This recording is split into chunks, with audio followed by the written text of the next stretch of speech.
Dang it! You don't deserve buttons! You don't deserve to wear buttons!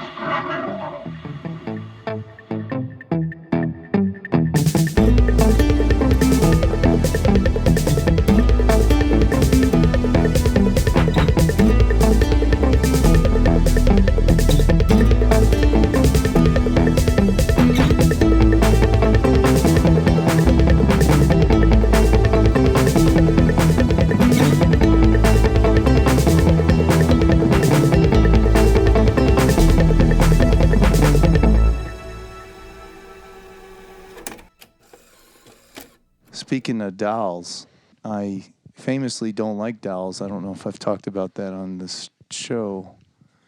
I don't think so. Yeah, you've talked about it so many times. I mean, I'm kind of really getting really tired about all the times you brought up dolls, man. I just got to bring it up one more time. I really don't like... That's why you didn't go to see Barbie, right? I saw Barbie. I thought it was fantastic. I was a part of that $1 billion adventure. What part were you in that? No, I spent money to add to the $1.36 billion. So you were a consumer. Yeah, I loved it. That was great. I hope it sweeps the Oscars. But I don't like dolls. Barbie dolls are okay. They're not like, but like my grandma used to have like dolls with teeth.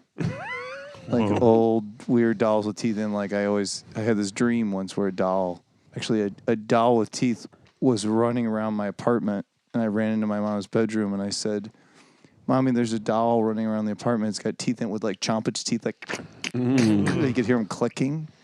Wow. And then I saw it go into my bedroom and my mom just said, there's no doll in here. Go back in your room right now. And she's sending me to be eaten by this doll. So I really legitimately am afraid of dolls, but my kids, think it's funny. My family think it's funny. And then my wife was bringing home some family heirlooms from her parents' house because they were moving out of their house. She brought home a doll, and I'm like, you're not really going to bring a doll. Couldn't.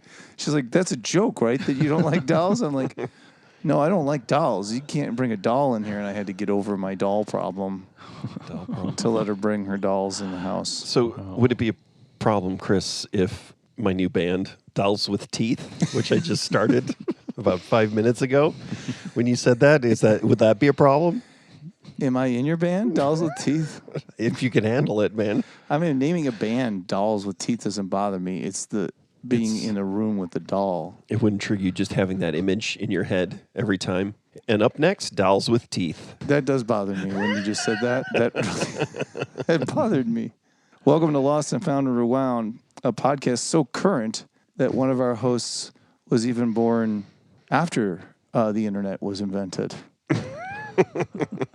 I'm Chris Lost. I'm Found Jim. And I'm Major Evelyn Rick Rewound. Did they make fun of you growing up with a name like that? It didn't. I wish I could just pull out of my head what he said. The Alan Alda line reads in this film were phenomenal. Mm-hmm. The best actor ever, I decided, during this film. So good. So good. Rick, why don't you tell us what film we saw and give us a little synopsis? Because we got to get into this film. Yeah, the film we saw was To Kill a Clown, starring Alan Alda, Blythe Danner, a.k.a. Grandma Goop. Hot Potato. I called her Hot Potato once. And Heath Lamberts. It's the story of a hippie couple whose marriage is on the rocks. They rent a beach house from a Doberman Pinscher wielding Vietnam vet, and madness ensues. Leaving not to spoil the ending. That's nice of you not to spoil the ending. I gave this film 10 rewounds going on our rewound system. This film was awesome. It's definitely an interesting artifact of that era. And for me, it's a nostalgia thing because I did see this movie when I was very young on television, so heavily edited. It's one of the earliest exposures I think I had to hippies. Seeing this film and then I made a note of it because it reminded me also another hippie kind of movie I saw, which was the Joe Namath movie, CC and Company. Have you ever seen that? He's a biker. The beginning of that movie, he walks into a grocery store, grabs a loaf of bread, and then pulls 2 slices of bread out of the loaf and then goes walking over to the lunch meat area, pulls a lunch meat package, off of the rack and opens it up and puts some bologna on the pieces of bread. And then he walks over to the condiment aisle and grabs a container of mustard and opens it and sprays mustard on it and starts eating the sandwich and walks out of the store. As a child, seeing that, my mind was blown. It was like, how could someone do that? This kind of era of rebel films, right? So the Easy Rider era, I feel like this, in a way, has this film, To Kill a Clown, in the same way CC and Company are related to Easy Rider, right? Kind of came about because of Easy Rider, I think. When I was a kid, I didn't see Easy Rider. They didn't play Easy Rider, on the 3:30 movie or late night movies, right? You'd see these weird kind of echoes, or these response kind of movies from that short period of time where it was like everybody all of a sudden had to make this kind of hippie movie with maybe violence or antisocial behavior. Yeah, I kind of lumped this movie in with those, and they were actually my first exposure to counterculture, as opposed to, everybody would say, oh, yeah, Easy Rider, that was, what brought counterculture to cinema. But it's like, yeah, but like if you were 5 or 6 or 10 years old, you didn't see Easy Rider. You Right. saw some weird movie on a Sunday afternoon when it was rainy out and you sat at home or stayed up too late. Your parents went out and you had a babysitter and you watched a movie really late at night, and it was one of these kind of weird, freaky movies. Or your mom didn't come home from work because it was a Friday night, and you just watched all the TV you ever wanted. And you see strange and That's where I saw The Car. The Car. Exactly. Movies like that where they were not the big mainstream films. It'd either be like a James Bond movie for that, but then everything else, like the weird late night, off hours films, you'd be seeing these movies that weren't commercially popular, were a little off and weird.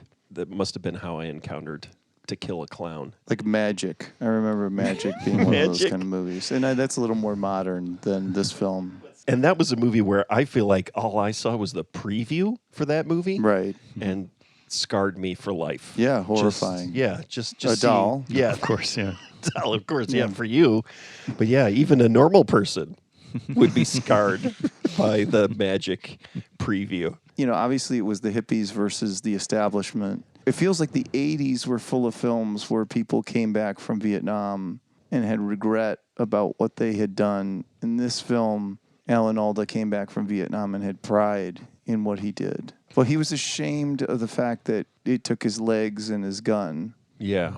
That sort of more closely represents the dynamic that's going on in the country today. The sort of the proud Yeah. patriot versus the liberals who are at each other's throats. People who respect buttons and people who are more interested in Pushing them. pushing buttons, right? Yeah. You do have the liberals who are at each other's throats. Like they're just constantly critiquing and criticizing each other, picking each other apart. And then you have this sort of very conservative guy who thinks they're ridiculous. He takes complete advantage of that. Yeah. He totally terrorizes and dominates them because they can't get their shit together. And when they finally do, they sort of turn the tide, but spoiler, the clown dies. Yeah, there's a little bit of a spoiler in the title of the film. Like initially I had a more superficial thing where it was just like, oh, this film, you could make this film as about an Airbnb and millennials, right? I had that same kind of irritating young people kind of thing, and then, yeah. Have you seen Barbarian? That's an Airbnb with millennials, and I haven't seen it. it's a horror film. Yeah. What about the one several years ago I just thought about it, just as you said, B&B. Is it Pacific Heights or the one in San Francisco? Pacific Heights, right, yeah. It's kind of similar. Yeah. I wonder Michael if- Keaton. If that's a Yeah. riff-off of this, of To Kill a Clown. And maybe it's just kind of like a theme that comes up where it's Yeah, kind of it's like, kinda- like, or a, not Even a the- trope quite, but yeah. There's a podcast called With Gorley and Rust, and they started out doing In Voorhees We Trust with Gorley and Rust, and they did all the Friday the 13th movies, and they just started doing series. That's where I watched Chucky, along with them. Every once in a while, they break from horror films and do what they call yuppie nightmare movies. There's a whole series of films like Fatal Attraction, Yeah. The Hand That Rocks the Cradle, Consenting Adults. But there's all these films in the 80s that had the same theme. There's tension amongst the couple, and then someone comes in, takes advantage of that tension, and screws with them. But I think this film had more depth than those films. Also, an earlier film, the 70s, is it the Peck and Paw movie? Straw Dogs, in fact, So what's the timeline here? I feel like they're around the same time. 1971 is Straw Dogs. I looked it up while we were watching the movie because there's a review of this movie. There's very little online about this movie, but I did find reviews, and one said it's like a more palatable Straw Dogs, which was interesting. Yeah. Because there's elements to this film that are more troubling and less troubling than Straw Dogs. Yeah. But yeah, Straw Dogs 71, this film 72, so it's Even though definitely... it said on the 71 on the, here, I even think though it was off a year. Yeah. maybe it was released in 72, because everything yeah. else, like IMDb says 72, but the actual film said 71. Yeah. So maybe shot in 71? I don't Yeah, know. yeah. I wondered whether this was a theatrically released film, but then the nude scene... Answered your question. Because the aspect ratio looked like a television aspect ratio. Well, Chris, as you I may knew know, you'd have some lecture for me. the television aspect ratio initially was based off of the, what is it called? Cinema. No, what is it called? The Standard. old-fashioned So- square, or Not is it square. not 4:3. the regular Yeah. one. Okay, it So wasn't the really old. not like the Silent. Lighthouse, right? That Silent films. Yeah, not silent film ratio, but basically the Academy ratio, right? Is that what they called it? All golden era 20s, late 20s, 30s through until the widescreen of film making. It was 4:3, and that's why the television then became that aspect ratio, because you could show movies in that aspect ratio. This is the second film in a row where the lead actress in the film gets completely naked. Yeah. And it makes more sense in a hippie 1971 movie, right? I feel like that's kind of just required. You got to have Beach House. yeah, beach house, gotta right? Hippies. Yeah, you got to have that nudity. Yeah, I felt like it's a little more edgy in Siesta. Siesta was a little more voyeuristic, but then with a female director too. Yeah, that's true. There's no nudity in the Godzilla film. Shin Godzilla. Unless you count the fact that Godzilla's not wearing pants. She does look really weird in that movie and kind of naked in a way when it starts out. By the way, I heard Rick calling you out. Rick, you said on another podcast. Yeah, there's a little bit of Godzilla stuff going on, and you said about our podcast. Oh, and in There's some what? Godzilla- you're like, About there's this some podcast. Godzilla podcast. There's Godzilla stuff going on. Yeah. Don't think I didn't hear that. Was it derogatory? Did it sound Sounded a derogatory? little derogatory. Oh, okay. Yeah. Yeah. Oh, interesting. Jim, your thoughts on this film? Your reflections on it? I know. I don't know if I saw it when Rick saw it. If I vaguely. But you've seen this before. Oh yeah. I didn't remember the ending. The thing is I brought the cassette here, and it was paused or stopped halfway through. I had not rewound. I had my VHS copy bought from a old stock of a video rental store, and then played it up to a certain point and stopped. So it's entirely possible that we started watching this film Yeah, later on. 20 years ago, Yeah. and then it was just like, oh, this movie's going on forever. They're But no, talking. yeah, I'm sure I've seen it all. Yeah, yeah. I'm trying to think. Yeah, if I saw it as a child, yeah, I don't know. It was. It was great. I like the. Well, yeah. God, I don't know what to say about it. It definitely is. Well, yeah. It was great. Blythe Danner. That's like her first movie. I Was think. it really? I think so. That's what when I looked at her IMDb stuff. Alan Alda, yeah, is so great in it. It's definitely his movie. He just plays it really well. Like at the beginning, he's kind of the way it just turns it up. You realize he's not right, and it's like the threat. He builds up the threat, and just the menace. Is really well done and subtle and scary, because he doesn't seem like a total monster at first, or he's just, it's subtle and psychotic. It's like seems very realistic. Like when you meet somebody who isn't quite right, and it dawns on you. He did that really well. Wolf Creek may have borrowed a lot from these films. I don't know if you guys have seen the Wolf Creek movies. No. I wouldn't expect you to. They are very dark and very sinister, but the evil character in it is a benevolent, charming old man who turns out to be just the most horrendous person in the world. At one point, he paralyzes a woman by sticking a knife in her spine. And Again, then- Chris, there's really no reason to get into these details. I do it for Rick. Yeah, to be exactly. honest. I feel like I'm feeling attacked.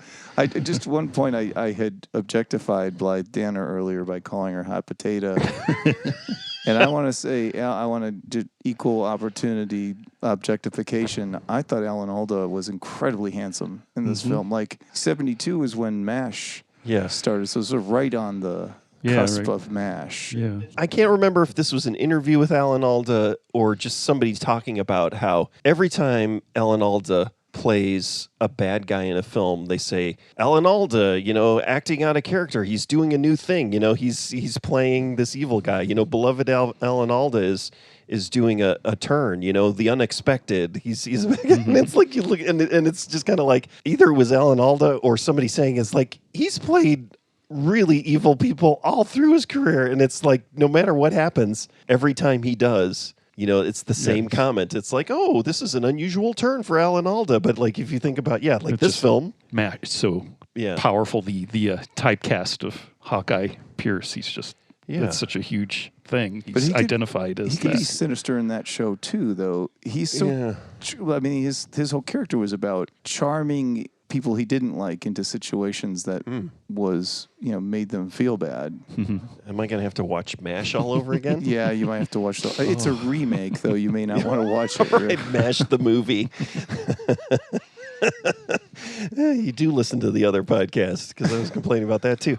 What were you going? I didn't miss that point. Oh, okay. Maybe that was just recently complaining about reboots and sequels and everything. So like remaking MASH is just next, right? There's going to be a MASH. My point was that MASH, the TV show, is a remake. Oh, yeah, of the okay, movie. yeah.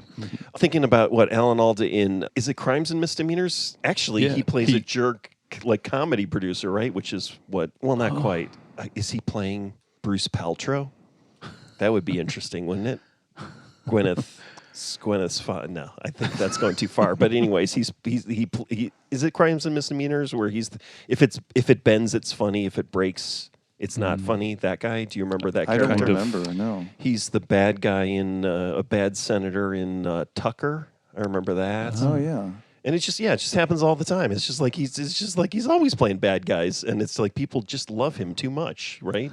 And it's just like they forget that he can be really creepy.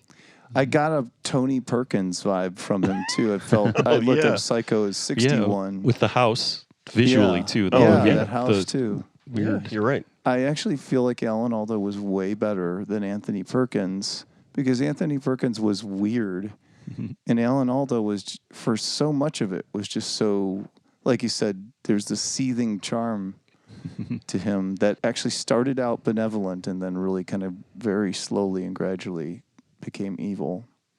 Although I do feel like the evil happened really quickly. Yeah. But maybe it's just the tempo up until then is a little... Yeah, it definitely happened, right? The first meeting, it's like awkward, him and... Things go south really quickly, though, right? Yeah. Just they all get drunk, right? I guess that's what it is, right? That's the turning point. He just sees these sloppy, spoiled hippies. He lost his legs in the war so these people could be sloppy idiots. The interaction is like so in terms of the ending and then thinking about, and I do remember this as a kid too, I think this was one of the complexities of it is like obviously Alan Alda's evil, but I kind of also don't like the clown. I don't like Timmy so much. And I kind of don't like Blythe Danner in it either. Her character, I should use her name. It's like all of them are kind of irritating, and the kind of Who's Afraid of Virginia Woolf couple like griping at each other. I was kind of like, ugh, these people are irritating. These whiny hippies. I was kind of like, ugh. They're grating on me too. And then Alan Alda's creepy. It was kind of like, wow, sometimes you need in a movie one redeeming character, don't you? Well, there was two in this one. The dogs. Yeah, the dogs. I love them so much. The dogs, I feel like, especially the poor one that kept trying to pop its head over the wall. Oh, so unfair to that little dog. That cute little dog. Yeah, that was the other thing is I think this is a year or two before the Amazing Dobermans, right? What is it called? The Doberman gang. Doberman Gang, yeah, the Doberman bank heist movie. You've seen that, right, Chris? I haven't, but you've mentioned that on this podcast before, and I think you mentioned the who was the football player that made the sandwich in the grocery store? Joe Namath. I mentioned that movie before, how it had affected me. I know you mentioned the Dobermans on here before, but Or I don't know, maybe these are from your other podcast. You might have mentioned them there. It's all a blur. I got to stop listening to your other podcast. I think that's the lesson here. I found out earlier, about Alan Alda. Did you know that he had polio as a child?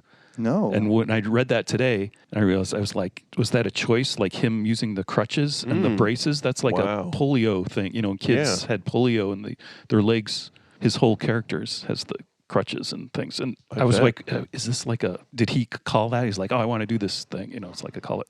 Yeah. There's no connection exactly, but it's just. But yeah, no, it's like a method acting kind of thing, or kind of using his experience. Yeah. So, I mean, he got through it. I guess it said that his parents did this crazy, not crazy, it worked, but like some kind of experimental treatment, and it was all really vigorous, like stretching and hot towels and things. It sounded very basic, but it was like really aggressive, painful stretching, moving his legs, and he was fine, or he got through it without getting paralyzed or anything. And it was like when he was like in 1943, I think it said. But immediately when I say that, I always see the polio kids he had the leg braces too. You know?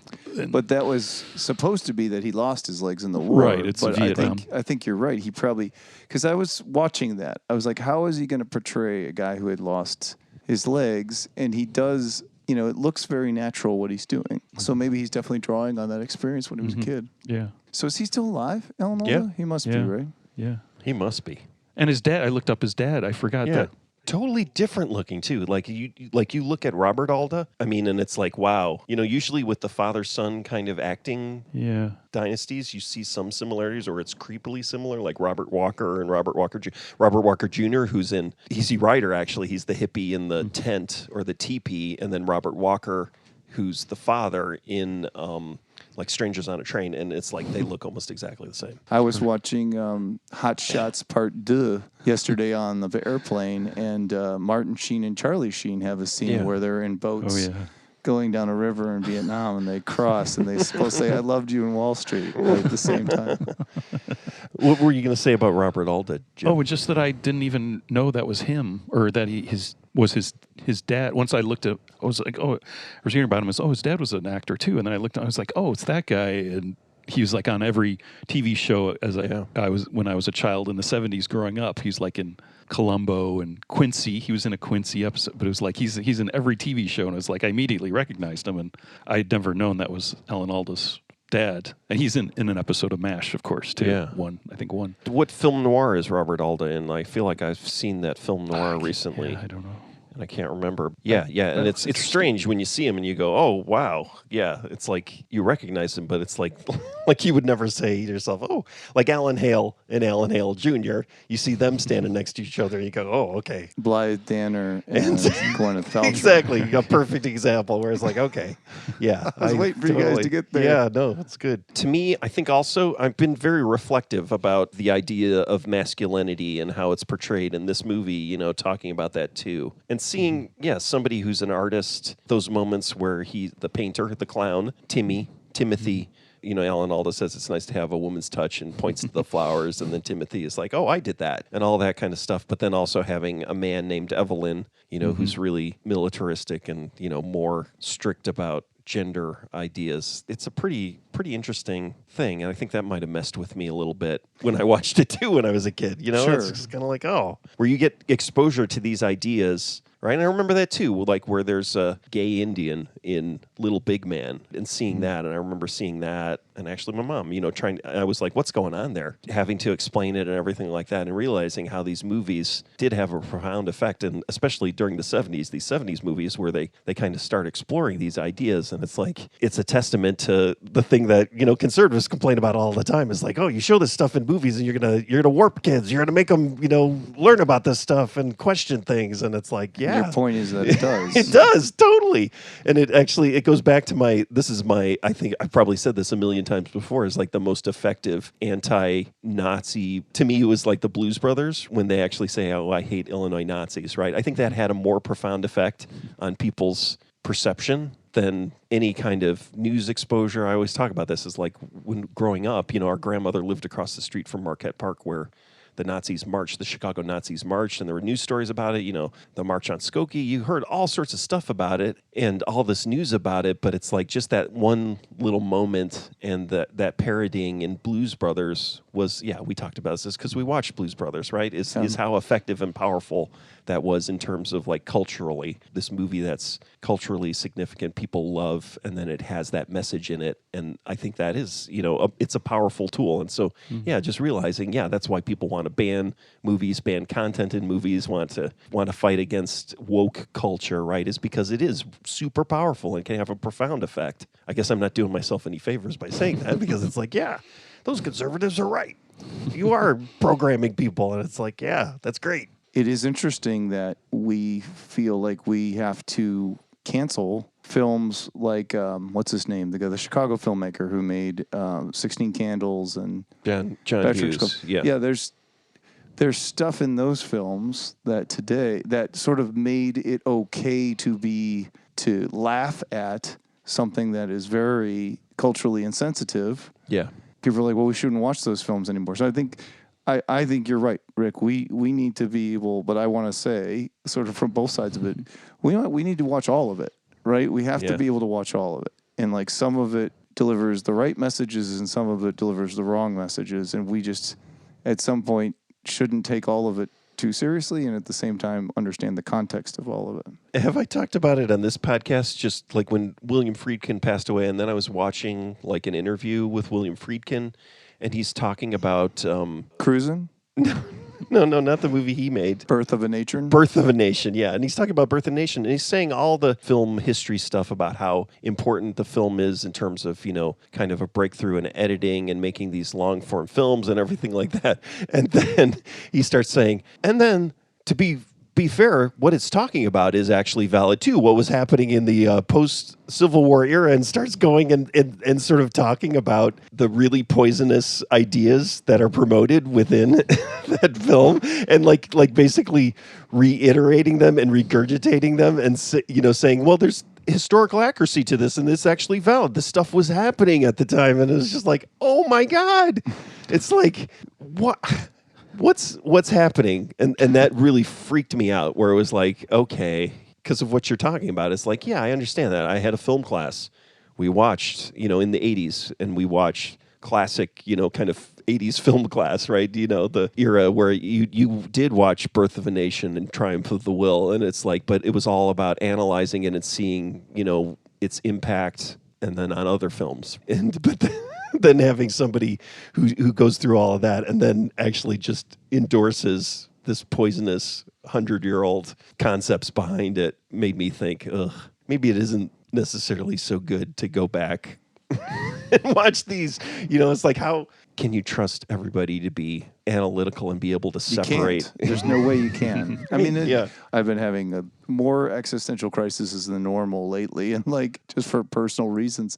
And like, I don't know, I'm spinning on like humanity. I watched World War II from the front lines, that colorized version of all that war footage, and I don't know.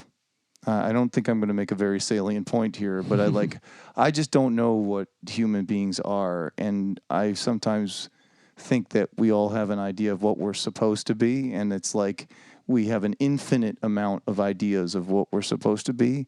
And that points to the fact that that we absolutely have no identity. Or I don't know what I'm trying to say, but like, I'm just like, we're just animals who got too smart for our own good and think that we're better than the other animals. Is kind of where I settle. My hope is the optimistic side of me, which isn't that large, but it's not an equal half, right? But is the thought that it's a transitional period, right? Where you're those thinking animals, right? And so you're going to have this very difficult transition. The warlike aspects of us, or the more primitive aspects of us, and then the more intellectual, evolved aspects of us. There's going to be a conflict as we transition from one to the other. But is there a transition? Right. Yeah. And it's all about sort of the difference between thinking and feeling. I've thought about that too. I've had some existential crisis, but it's more internal, where it's like, okay, I can rationalize everything and I can understand everything that's happening, but sometimes you can't control the emotional response, right? And you have a built-in emotional response to things. And so even if you're thinking, You know, it's kind of where meditation and mindfulness comes in. It's like there's only so much you can think your way out of something. You have to also experience it and that natural kind of reaction that comes out of you. So yeah, that's kind of the argument is like, that's the thin red line, right? Terrence Malick movie. That's what it's Right. all about, right? It's just like, oh, is war and is that part of our nature? Or is it something we learn? It's that exploration, I guess, and trying to figure out, yeah, exactly what you're talking about. Yeah, it's impossible to figure out. Jim, what's the answer? You know, right? Yeah. You can just watch more Richard Osman's House of Games whenever you're feeling like that. Kansas City, food-wise once only known as a barbecue town. But thanks to the Taco the Town podcast, everything has changed. Kansas City has rightfully taken its place as a taco paradise smack dab in the middle of the USA, and all of these tacos belong to us on the Taco the Town podcast. My name is W. David Keith, certified tacoholic, and I live a very taco-centric lifestyle. On the Taco the Town podcast, we're tasting every taco in the town. We shine a light on all of the taco-rific tacos Kansas City has to offer, unearthing great taco memories, checking the latest stories in taco news, and interviewing actors, reporters, chefs, politicians, and musicians about their love for tacos. If you love tacos like I do, you're gonna love Taco the Town. Available wherever you get your taco podcasts. A proud member of the Lotus Pod Podcasting Network.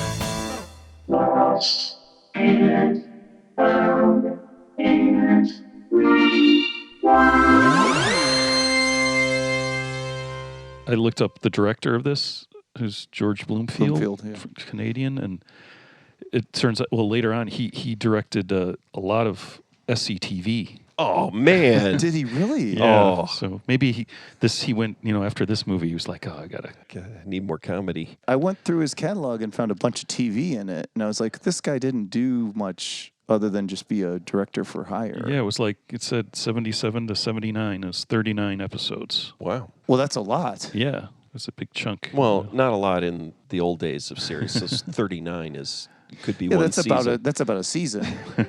The way I'm counting. And also, yeah, the Heath Lambert's guy, right? He was a Canadian actor, and so there's obviously a Canadian component to this, Yeah. right? And maybe it was filmed in Canada even, right? Yeah, I don't know if it was just up like in Maine or something. It definitely was somewhere on the East Coast, upper New England. Because the land was on the left side of the screen and the ocean was on the right Right, side, right? So exactly. that means it was filmed on the East Coast. Right. That's right. That's how that works. There's only 4 people listed in the cast, but they like quadrupled the cast at one point when those guys showed up Oh, yeah. to give him a flag. The fourth character, the guy who was doing calisthenics or whatever and then didn't talk to Timothy, didn't talk to the clown. He looked so familiar, but I looked him up and I didn't see anything that I had seen him in, but I was getting strong Deliverance vibes. Where have I seen this guy, this creepy guy before? Or Friday the 13th. It's back to that podcast I mentioned. I forget what they call it, but there's Crazy Larry or something. There's always like a crazy guy in town who's like, you're gonna die. And he like No. every once in a while he's right. I couldn't find a critic review score on Rotten Tomatoes. It did have an audience review score of 20%, which maybe I'm being pretentious about this film. I love this movie. I thought it was a really good movie. It certainly inspired a lot of dialogue here.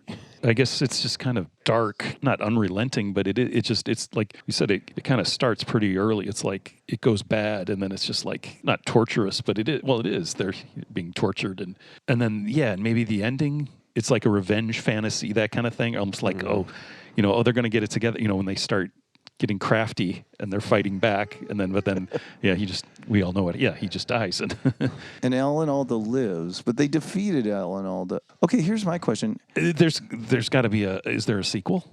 It's Is just, that where did they live happily ever after? I thought Blythe the next Danner scene was going to be them, Blythe Danner and Alan Alda in- like having breakfast. right? And then some other a new couple shows up, and then You've written the sequel, man. Yeah. Wow, that's great. Yeah, To Kill a Clown 2. We should make it. So how did Timothy die? I missed that. It's very fuzzy. yeah, I thought maybe he stabbed him or something, but it's He had you a don't- heart attack there's picking up that ma- last rock. Yeah, because he had the rock. I thought he was going to crush Alan poor, Alda, Yeah, and then he poor just lays lovable back. Alan Alda's head. Yeah. Evelyn. Evelyn. Yeah, it's definitely not clear. He picks up that same rock earlier in the film, and I think she says he's never carried something that heavy before. So maybe it is a heart attack. I forget if there's a foreshadowing to Yeah, him maybe. not being able to handle that amount of labor. I think what honestly happened because of the flashbacks, the ending was made in the editing room, right? It's Right. definitely, and they didn't quite have enough, like they didn't have a kill shot. Maybe they didn't even know anyone was going to die, Right. or they couldn't decide who was going to die. Or that shot didn't turn out because they were shooting at night. Yeah, yeah. Because he is exasperated when he runs up to the calisthenics guy. Remember, he's kind of out of Oh, yeah, breath. And yeah. So maybe he's just exerted himself to death. A weak button hater. Right. You'll hear in the opening song the button quote from the film, one of the great monologues Yeah. by Alan Alda. He's kind of right. I mean, buttons were civilization. I mean, can you imagine what life would have been like back in the old days before buttons? Oh, savage. Well, yeah, according to Alan Alda. The movie poster for this film, I don't know if you saw the one, there's a couple of them, but the one I loved was Alan Alda. It was like a side shot Yeah. profile of Alan Alda and the two Dobermans Dogs, all yeah. like Right. barking. Right. It was crazy. Yeah, that's good. Why no one went to see the movie with a poster like that, I don't know. It was horrifying, Yeah. but it was actually a wonderful piece of art. I thought you might like it, right? Oh yeah, no, I did like it. It is a bummer of a movie, and it kind of goes down the middle. It's got the psychological aspect. It's got the relationship, people talking and acting. There's the acting stuff, so it's a little more highbrow, right? It's got the Easy Rider actorly stuff, but then it's got kind of horror aspect and the which Easy Rider does too, right? In a way, the killing Jack Nicholson's death in Easy Rider, right? It's pretty savage. And so it's got the similarities, but it's a little slower. So someone like a millennial, right, watching this, it's not going to be a horror film. It's just kind of people yelling at each other, getting into a wrestling match a bit, and then some dogs nipping at them, right? It's not like full on horror action anymore. It is more of a psychological, I guess, with horror. I mean, because I don't think he was a Norman Bates where every once in a while he kills a resident. I think he was a guy who lived alone. He saw these two hippies. Their spoiled approach to life annoyed them. Of course, I'm probably imprinting a lot onto this film. Just that night, they were all getting drunk, and he's like, you know what? I'm going to show you what it's like to live in a disciplined manner. Yeah. And then he kind of took it too far. And then you could sense him flashing back to maybe his dad was a hard disciplinarian because his dad was a military man. I mean, they allude to that. And the girl, because in childhood, the story he tells her, the story about kicking the girl, getting bullied and stuff. And I didn't quite get that, but it was like if he put the sign on her, or was Or like somehow the sign, right. or or the meant sign for was someone else or something. Was it his sign that was meant for someone else, Or or was him. the sign meant for him? Right. Like I got the thing Yeah. that it was like he It's was very confusing. bullied. Yeah. Like, definitely, like his dad, like his upbringing was obviously very strict. And then his aunt was beaten yeah. by his uncle. Yeah, some history of violence. Yeah, that he's not a Norman Bates type, and that's really the problem I have with Jim's sequel was that it kind of did turn it into a cycle of Well, that's what sequels do. They kind of carry it on further than it really should have been. to kill another clown. It's a no-go. You're not going to back this. That's You're not, right. You're not going to be a producer. Okay. Kill it Nope. again. Yeah, what would the sequel be called? To kill some clowns? To kill another clown. I To think it's kill good. another clown, yeah. Oh man, I've been through this before. You killed one clown, you killed them all. Should this film be lost? I think it is lost. I mean, it is a lost film. That's and true. It's strange because, and that's probably the reason why it was on so much on TV, in the 70s, is because of Alan Alda being in it. So there were a couple of films. There's also one where he's in a prison. What's that one from this era also, where he's a Prisoner. I vaguely remember. I'll look it up. But Shawshank Redemption. yeah, it's similar. So they could say, and starring Alan Alda, right? For the late night movie, and it would be To Kill a Clown. And it's like, oh, wow, this is not the Alan Alda movie I expected, right? And then Blythe Danner, too, because she's Grandma Goop. You would think that this film would have a revival. People would at least be curious about it or be promoted. But I guess also, yeah, maybe not. Maybe the powers that be, being Alan Alda and the Paltrow family, are just kind of like, let's make sure this movie doesn't. Is this film as inaccessible as Siesta? Or can you see this film? It's a little more accessible, I think. Yeah, I think so. So we saw the first Sissy Spacek movie Oh, ever. right.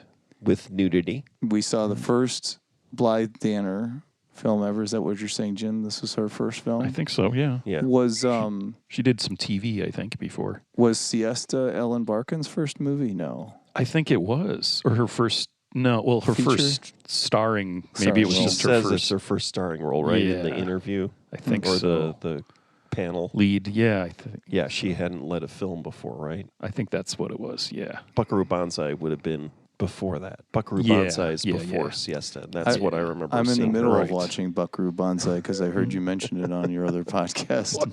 You've never seen Buckaroo Banzai? No, it's Wow. a slow watch for me. Kind of creeping through it. It's like a 70-minute film. It's taking me 10 days to watch. Yeah, I don't know what it is. I think the thing is it's seeing that film in the 80s, probably on VHS. It was like, you didn't see movies like that. It was like a example of a cult classic, right? Where it was just like, oh, this is an amazing, weird film. Like Repo Man. Yeah, like Repo Man. Definitely in the same. Although I feel like we saw Repo Man in the theater. Yeah. I have this new policy where if a film comes up that I've systemically avoided watching, I watch it.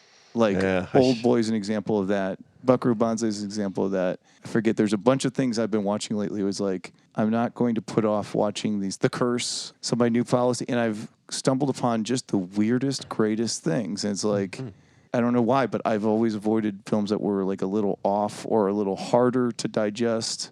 I forget. There's a couple other good examples, but it's a good policy to just watch it. And that was what was happening at the tail end of my movie rental era. So That's Our Entertainment in Champaign.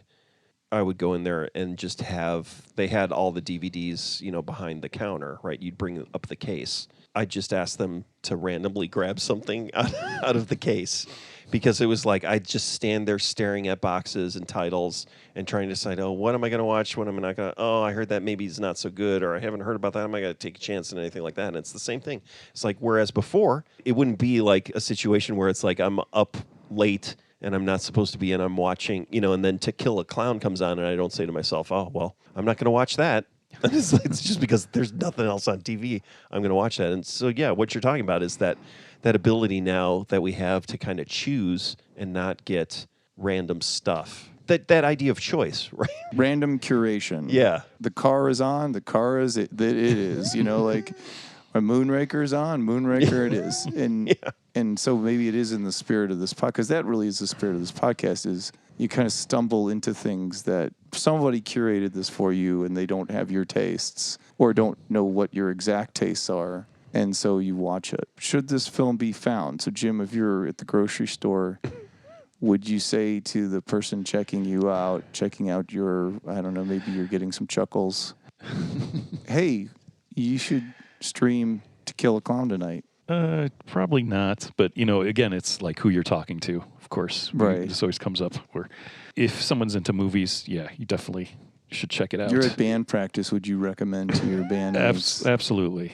Easily, You would. yes. Again, Alan Alda is great. I see Rick was saying, the other two characters aren't really that likable. They're okay. It's definitely not the strong part of the movie. The whole thing is, Alan Alda is really pulls it through.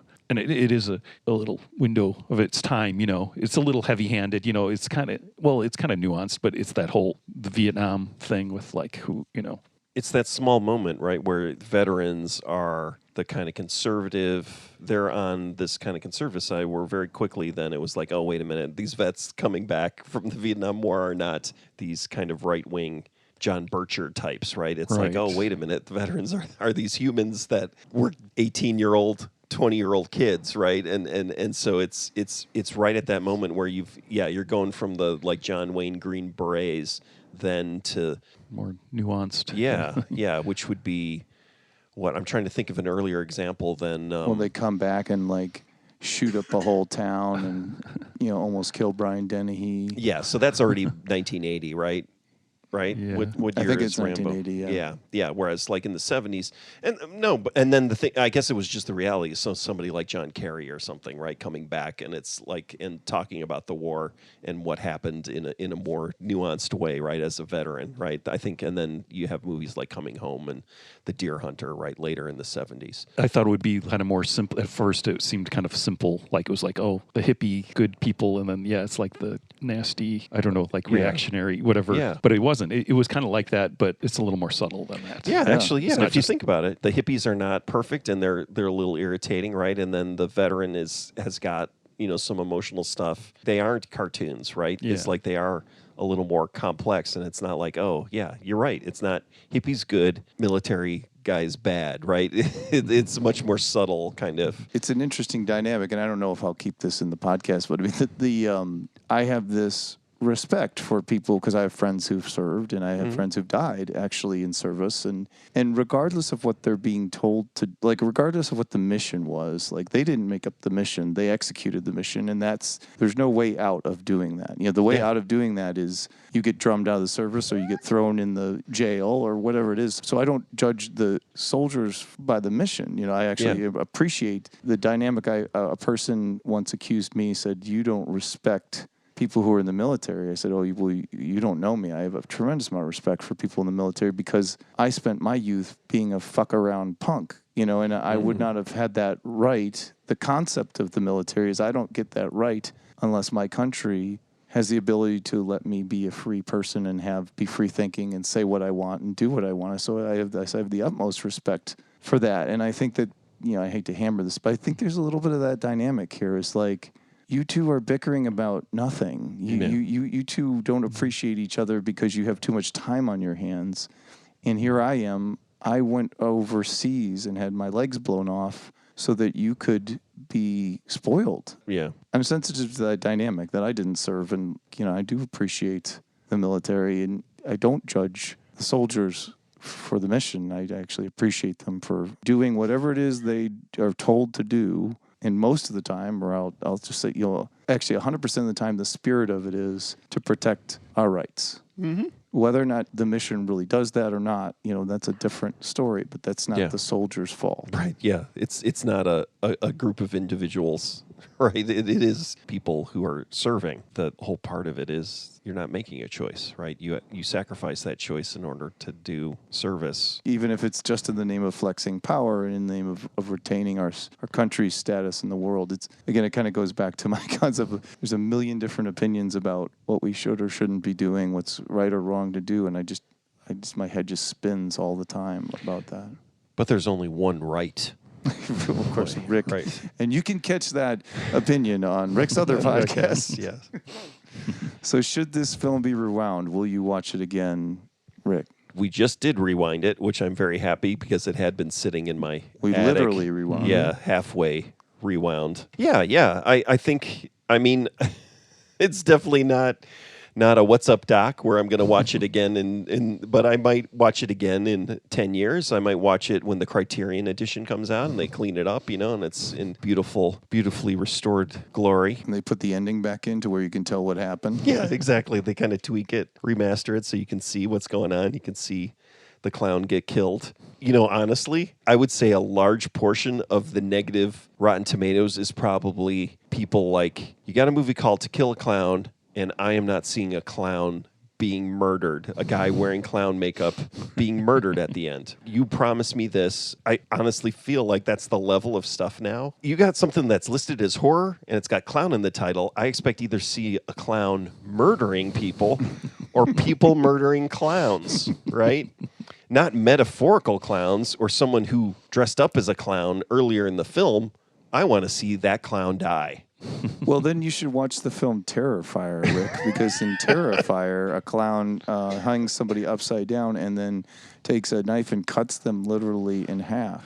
Chris, why do you do this to me? I think it's really passive aggressive. Terrifier, not Terrifier 2. Terrifier 2, oh boy. Let me tell you what happens in that. There's some fecal matter in that film that you will not be able to stomach. I watched all the Terrifiers. Did I tell you guys that? No. Don't watch them. Okay, yeah, thank you. Thank you for checking them to make sure. Because I was actually, you know what, Terrifier. The Terrifier, I think maybe I'll check that out. You were going to start with that short film anthology that first introduced, what's the clown's name? Oh, it's a funny name. Chuckles? No, what is, I got to... Best clown name, do you remember, Jim? Was appearing at, what was it, a Taco Bell, a Burger King when we were on tour? Ooh. Appearing Saturday. Slightly the Clown. Oh, wow, yeah. Slightly the Clown. I think that had us laughing in the van for months. Slightly the Clown. That also reminds me, Beach House memories of touring. I thought a little bit about recording in the rented house. Oh, yeah. It kind of felt a little bit of that vibe. The people who we were renting it from were living in a trailer, like on the property. Oh, wow. While like, we were... That's the beginning of this movie. When they're at the house. You're living in our house. Totally like we got... But this, to be fair, it was actually, it was probably, it could have easily have been Blythe Danner and that other guy, because the guy was a filmmaker. I think he did documentaries and stuff, or he did stuff that was on PBS, like in New York. And then the moment of horror is when the woman came into the house, she needed to get something. So it was like, we're renting this house from them. And she wandered in, like, to the bedroom or something, and then bumped her head. Upstairs. The hallway, there was a light fixture, and she was carrying something big. She needed to take something out of the house. I need to take something out of the house. Just came kind of barging in, as I remember. And did she smashed it, hit it accidentally, and then got cut her head and Oh, was no. profusely bleeding. Because there's a lot of blood in the head. Yeah, such a weird moment to have the person you're renting the house from, and then at some point we got the idea that, okay, we rented this house. The idea is what place is it? East Hampton? Hampton Bays in the Hamptons. Yeah, so typically the idea is you rent these houses when they're not being used for the summer or whatever, right? It's like people rent out, it's their summer house or something. And so the expectation is, this is some rich person's second house, their summer house, and it's open the rest of the year and you rent it and you sit in there. But then, we find out, oh no, they live here all along, right? I think it was just the weekends. They'd show up, but they were just in it was like a Airstream or something. On the property. Yeah. And you were recording an album during Yes. this time? Well, we recorded in a studio in upstate New York, basic tracks, and then we did overdubs. The kind of, what is it called? Recording, it's not escape recording. What do they call that? It's a classic thing is, we're going to go off to this place to record and have no distractions. Oh, like Under the Volcano. Have you seen that documentary? Yeah. Yes. Like that idea. But for me, it was not good. I did not like that. Being so far away from home and our guitar store and our people and everything. It was weird. I don't want to record anywhere but in my own house. home. Exactly. Yeah. And then the other one, was this before you were in the band? No. What about Kill Devil Hills? Kill Devil Hills. Yeah, right. Is that where we stayed for a couple days after the show? Yeah, the guy you who owned the club. It was a really cool little club on the Kill Devil Hills is actually where the Wright brothers flew the plane. I think it's not Kitty Hawk. It's down the road from Kitty Hawk, but they just say Kitty Hawk, but it's actually Kill Devil Hills sounds super negative, right? So you want to say, the first human air flight was in Kill Devil Hills. Yeah. No. Kitty Hawk. It's like right on the coast. It was off season, and there was a hurricane coming. I remember it was beautiful after we left. The hurricane came, but it's those outer barrier kind of island, whatever. The North Carolina. There's these little islands out there that will probably be gone in a few years. They're really low to the ground, barely above the sea level. It was just this cool little bar that was right on the beach, basically, and it was off season, so it was just locals, and it was a great show. And then, we stayed in like a night with the guy, the owner. I think he lived in the house next door, but it was totally like this, right on the beach, little houses in the sand. I remember it being very cold though and humid, like humid cold, Yeah, like damp cold. And stormy. Yeah, it was beautiful though. The storm. Yeah, the hurricane was coming, so the sea was like wild, and we just left before the hurricane, so it was fine. And when Jim says beautiful, he means that kind of in a Nordic kind of way. Yeah, North right? Sea, Like absolutely. North Sea, yeah. kind of way. Scotland, it was beautiful. Right. Like, Oh, beautiful. There was a Julia Roberts movie. I forget the name of it. It was a apocalyptic film where they're renting a B&B, and the owner of the B&B. Oh, yeah, I watched that. Yeah, I forget what it is. A Sam Esmail movie, the guy Until who the did End of the World or something? something like that, When the World Ends. I can't remember, but yeah, the guy who did Mr. Robot. I really like him. He did this series, at least the first season was really good with Julia Roberts, where it was based on a podcast, but it's all about these, I think it's military guys who they've had medical, psychological experiments done on them, and then you can't tell what's real and what's not, and Julia Roberts plays a therapist. It's like some kind of drug trial, and it involves veterans, and it's really amazing. It's also by the same director, TV, but then the movie. Yeah, it's a really interesting guy. Art is the name of the clown in Terrifier. Okay. Art the Clown, which I think Short is for Arthur. because the guy who makes the films is the guy who does all the effects.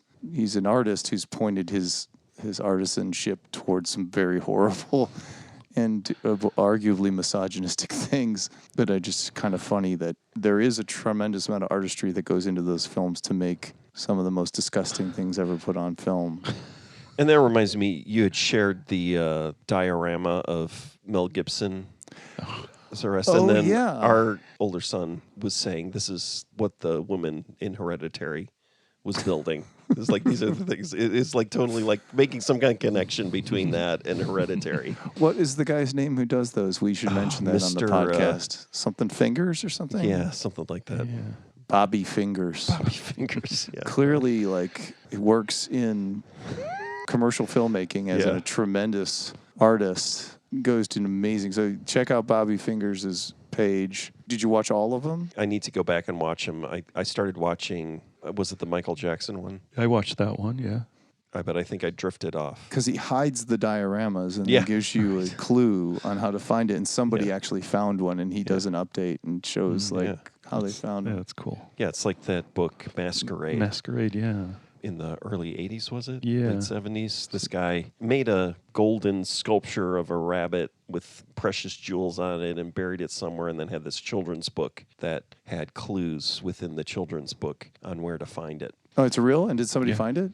Yeah. But it was, Well, it ruins the whole story. Is like his ex-girlfriend basically stole it, or her and this other guy, like she was like, oh, I know where it is, or she somehow double-crossed him, but it all came out. yeah. She screwed him over, kind of, I think. Yeah. So it kind of spoiled the whole magic. Yeah, it initiated that whole kind of treasure hunt type Yeah. puzzle culture or world. It feels like performance art, Bobby Fingers. Oh, totally. Yeah, it's amazing. He's paid probably hundreds of thousands of dollars a year to do what he does, and then decides to do those things as like a hobby. Yeah. It's pretty brilliant.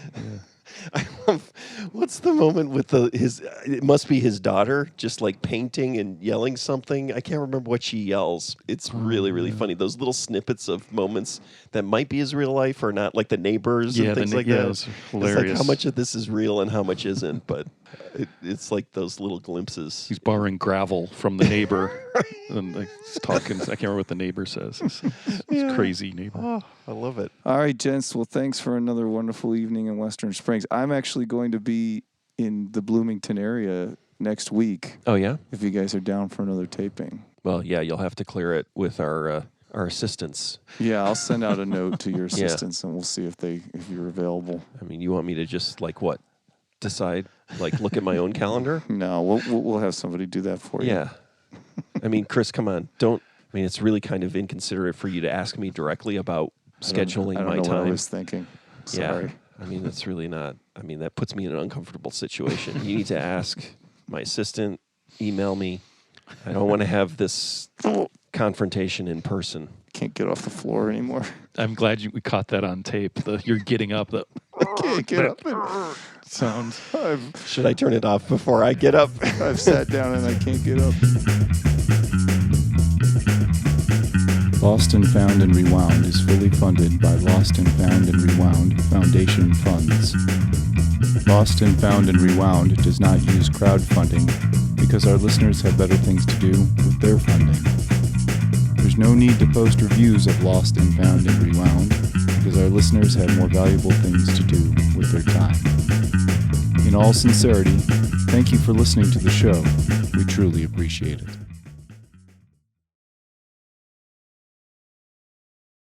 Lotus Pod.